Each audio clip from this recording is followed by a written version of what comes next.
New Zealand का दौरा मंसूख करवाने में किसका हाथ था, किसने धमकी दी, किसने डर फैलाया, किसने थ्रेट जारी किया, अब सब कुछ सामने आ गया है। वफाकी वज़ीर इत्तलात Fawad Chaudhry New Zealand cricket team के दौरे पाकिस्तान मंसूख करने से मुतालिक हकाइक को सामने ले आए हैं, जिसके मुताबिक न्यूजीलैंड क्रिकेट टीम को धमकी आमेज जाली पोस्ट भारत से जनरेट की गई। फवाद चौधरी ने बताया कि भारत से एक ईमेल आईडी हमजा आफरीदी के नाम से बनाई गई और इस आईडी से 15 मिनट बाद ईमेल भेजी गई थी।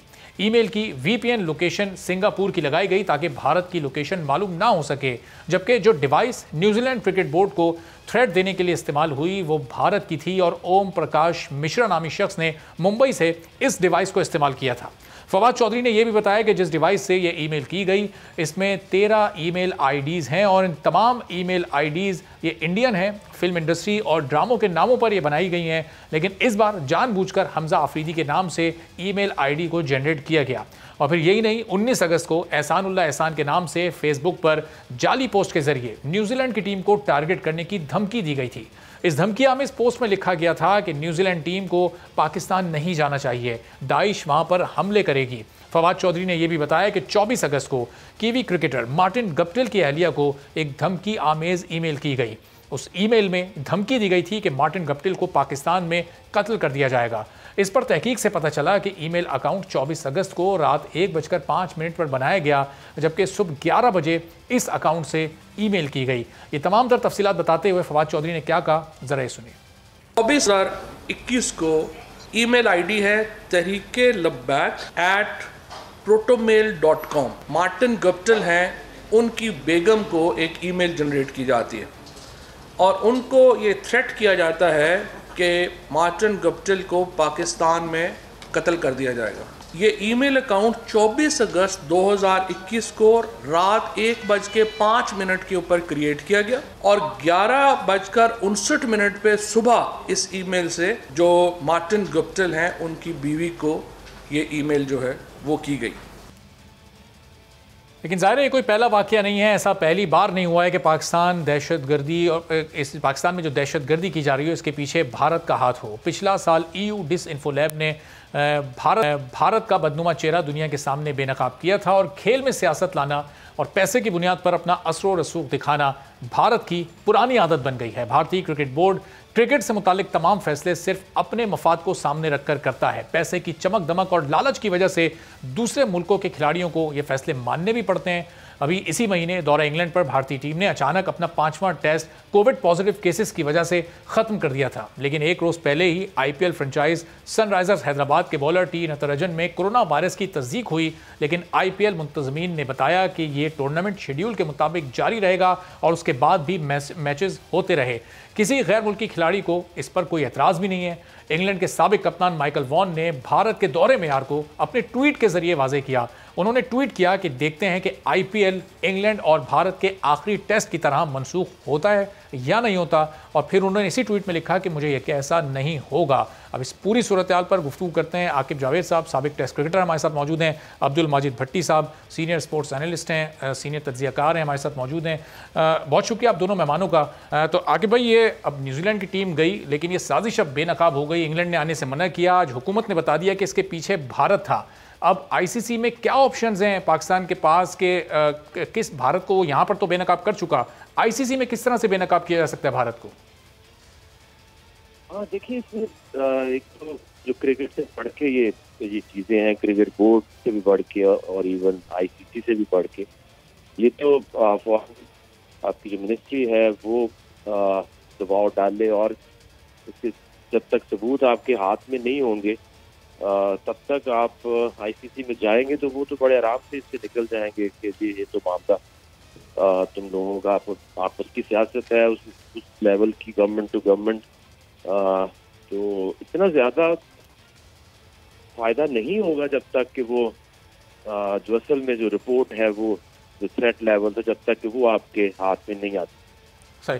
तो भट्टी साहब, ये भारत जिस तरह पाकिस्तान में क्रिकेट को नुकसान पहुंचा रहा है, ज़ाहिर है ये पसे पर्दा चीज़ें थी जो अब सामने आ गई, इनको शायद बैनुल-अक़वामी सतह पर साबित करना भी बहुत मुश्किल हो, लेकिन अब पाकिस्तान भारत को कैसे जवाब दे? बायलैटरल सीरीज़ तो हमारे दरमियान होती नहीं है, रमीज़ राजा भी ये कह चुके कि वो भारत से खेलने में कोई ख़ास दिलचस्पी नहीं रखते, तो अब इस सूरत हाल में हम भारत को क्या जवाब दे सकते हैं? देखिए, ये तो अरबाब जहांगीर अब सिफारती कोशिशें ही कर सकते हैं। अक़वाम मुत्तहिदा में मेरे ख्याल में अगले एक आध दिन में उनका खिताब ड्यू है, जब वहां तकरीर करेंगे, वहां पाकिस्तान का पॉइंट ऑफ व्यू लेकर जाएं, फॉरेन ऑफिस को मोबिलाइज किया जाए कि फॉरेन ऑफिस अपना नुक्ता नजर जो है वो दुनिया को बयान करे। लेकिन मैं और आकिब जावेद, हम तो देखें क्रिकेट के लोग हैं, हम ज्यादा क्रिकेट के बारे में जानते हैं, इस बारे में बात करेंगे। पिछले 3-4 दिन से रमीज राजा ने जिस तरह पाकिस्तान का केस टेकअप किया है, पहले न्यूजीलैंड के इनकार के बाद, फिर इंग्लैंड के सीरीज की मनसूखी के बाद, अब देखें पिछले 2 दिन से आप देखें अरबाब जहांगीर के वो लोग जो पाकिस्तान के लिए नहीं बोलते थे, रमीज राजा ने इतना हार्ड हिटिंग स्टांस लिया है कि अब इंग्लैंड में बड़े बड़े जो उनके क्रिकेटर्स हैं, लाइक माइकल एथरटन का मैं इसलिए नाम ले रहा हूं कि वो इंग्लैंड के सबसे बड़े अखबार के लिए लिखते हैं और खुद बहुत बड़े क्रिकेटर हैं, वो भी पाकिस्तान के फेवर में बोल रहे हैं। तो अब पाकिस्तान की वो आवाज जो माजी में नहीं पाकिस्तान के हक में लोग बोल रहे थे, आज वो लोग पाकिस्तान के हक में बोल रहे हैं। मेरे ख्याल में यही स्टांस हमें रखना चाहिए।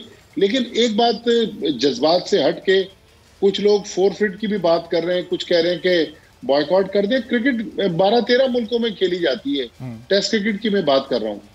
तो लिहाजा अगर बहुत ज्यादा हम लड़ाइयां लड़ेंगे, पैसा भी बड़ा लिमिटेड है, अगर जो असल जहां से पैसा जनरेट होता है, जिन बड़ी, तो इंडिया, ऑस्ट्रेलिया, न्यूजीलैंड, इंग्लैंड, ये टीमें अगर इनसे हमने अपने मामला खराब करे तो फाइनेंशियली भी पाकिस्तान को लॉस होगा। लेकिन हमारी खुददारी, हमारा वकार, हमारे मुल्क के साथ वो बहरहाल इस पैसे से बड़े। प्राइम मिनिस्टर इमरान खान ने आज भी रमीज राजा से मुलाकात की है, पाकिस्तान टीम से मुलाकात की है। मेरे ख्याल प्राइम मिनिस्टर की रहनुमाई से, फॉरेन ऑफिस की रहनुमाई से पाकिस्तान क्रिकेट बोर्ड को एग्रेसिव स्टांस रखना चाहिए।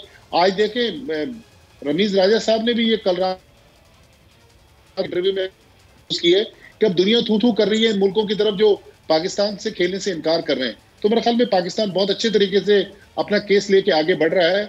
यही सही।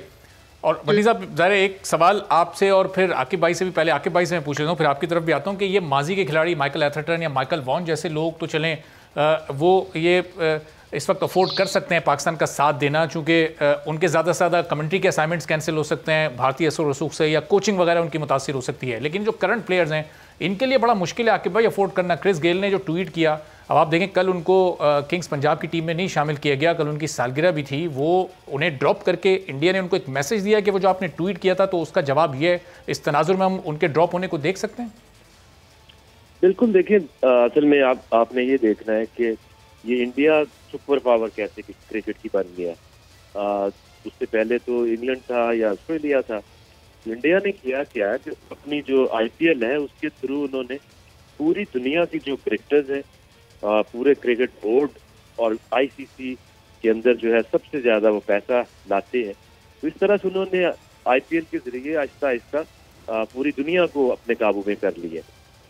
अगर आप 90s में देखें, 80s में देखें, तो पाकिस्तानी टीम का बहुत ज्यादा नाम होता था इंडियन टीम से, और इवन क्रिकेट बोर्ड में भी कोई ऐसा फर्क नहीं था पाकिस्तान और इंडिया के। तो हमें करना तो ये चाहिए कि अपने आप को ठीक करें, अपना हाउस ठीक करें। आप PSL को अगर IPL से बड़ी नहीं बना सकते तो दुनिया की सेकंड बेस्ट तो बना सकते हैं। सब्सक्राइब करें और बेल दबाएं ताकि कोई खबर रह न जाए।